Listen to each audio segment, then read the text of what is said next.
Başkan da buraya gelecek. Abi biraz daha az bir şey daha.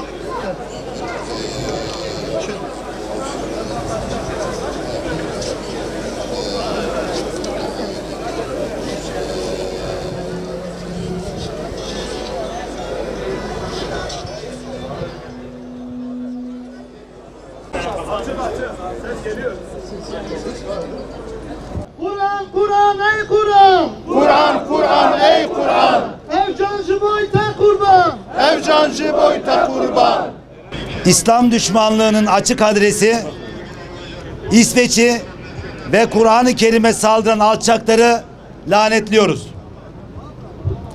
Kendini medeniyetin tepesinde konumlandıran, farklılıklara tahammül ve çok kültürlü yaşam retoriği üzerinden varlığına hiyerarşik bir önem atfeden Avrupa ülkeleri arasında İslamofobik eylemler giderek endişe verici bir raddeye ulaşmakta. Müslümanların kutsallarına karşı gerçekleştirilen provokatif saldırılar her geçen gün artmaktadır. Son olarak bütün İslam alemi için kutsalı tartışılmaz Kurban Bayramı'nın 1. gününde Stockholm Camii önünde kutsal kitabımız Kur'an-ı Kerim yırtılarak musaf arasına domuz pastırması konularak ateşe verildi.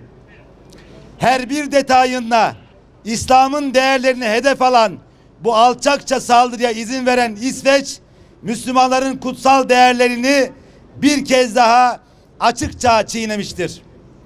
İsveç polisi bu aşağılık ve sevil provokatöre engel olmak yerine Kur'an-ı Kerim'i korumaya çalışan Müslümanları darp ederek bu provokasyona sadece seyirci kalmamış, ortak da olmuştur. Kur'an'a uzanan eller kırılsın! Kur'an'a uzanan eller kırılsın! Kur'an'a uzanan eller kırılsın! Kur'an'a uzanan eller kırılsın! Yaklaşık 2 milyar Müslümanın kutsalına tüm dünyanın gözleri önünde ve devlet koruması altında yapılan bu saldırının benzeri az bulunup dehşet verici bir hukuksuzluk örneğidir. Devletin yasal koruması ve güvenliği altında gerçekleştirilen bu menfur saldırılar bazı Avrupa devletlerinin sistematik ve bilinçli politikasının ürünüdür. Bu düzenli saldırganlığın arkasında açık ve net bir biçimde İsveç devleti vardır. İsveç devleti nefret suçu işlemekte, bu suçun Avrupa'daki açık adreslerinden biri haline dönüşmektedir. Nitekim İsveç geçtiğimiz yılda sistematik Kur'an yakma protestoları adı altındaki provokasyonlara ev sahipliği yapmış, ülke adeta Türkiye'ye ve İslam'a yönelik saldırıların merkez üssü haline gelmiştir. Rasmus Paludan adlı bir İslam düşmanı siyasetçinin Türkiye'nin Stockholm Büyükelçiliğinin önünde Hazreti Muhammed'e hakaret içerikli karikatür afişi asması ve akabinde Kur'an-ı Kerim'i yakması, Stockholm'da terör örgütlerinin düzenlediği gösteride ülkemizin açık hedef haline getirilmesi, İsveç makamlarının ise bu ağır tehdit ve hakaretlerin bulunduğu eylemleri ifade özgürlüğü kapsamında değerlendirerek cezasız bırakması İsveç'in insan hakları karnesinin karanlık yüzünü göstermiştir. Bu menfur saldırılara karşı takınılan teşvik edici tavır Avrupa'da yaşayan Müslümanları hedef haline getirmekte, ırkçılığı ve İslamofobiyi körüklemekte, bir arada yaşama kültüründe telafi edilemez hasarlar bırakmaktadır. Sapkın derecesindeki marjinal farklılıkları zenginlik olarak sıvazlayan Avrupa, 2 milyar Müslümanın kutsalına pervasızca saldırıları ise olağan görmekte, izin vermekte ve bu şeni alçaklığı ifade özgürlüğü safsatasıyla geçiştirmektedir. İsveç devleti nefret söylemi ve ifade özgürlüğü arasındaki dengeyi bilinçli olarak saptırmakta.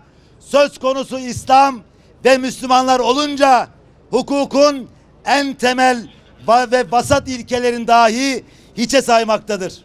Müslümanların kutsallarına saldıran teröristler en ağır şekilde cezalandırılmadıkça, Kur'an-ı Kerim'i yakma yasağını kaldıran İsveç Yüksek Mahkemesi'ni bu hukuksuz ve hadsiz kararından vazgeçmedikçe, devlet korumalı, yasal ve sistematik saldırılar son bulmadıkça İslam dünyasının ve Müslümanların değerlerine sahip çıkma arayış ve yöntemlerine bu saldırılar aracılığıyla açık davet yapılmış olacağı hususu unutulmamalıdır.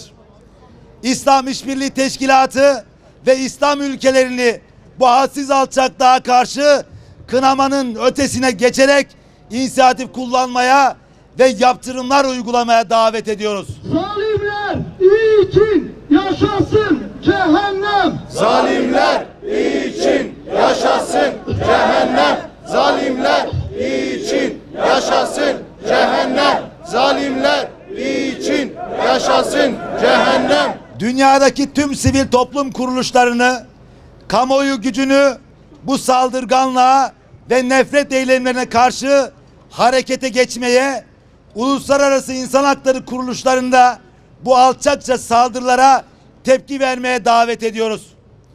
Bilinmelidir ki İslam'ın kutsallarına saldırıya yasal kılıf aramak bu aşağılık suça ortak olmaktır.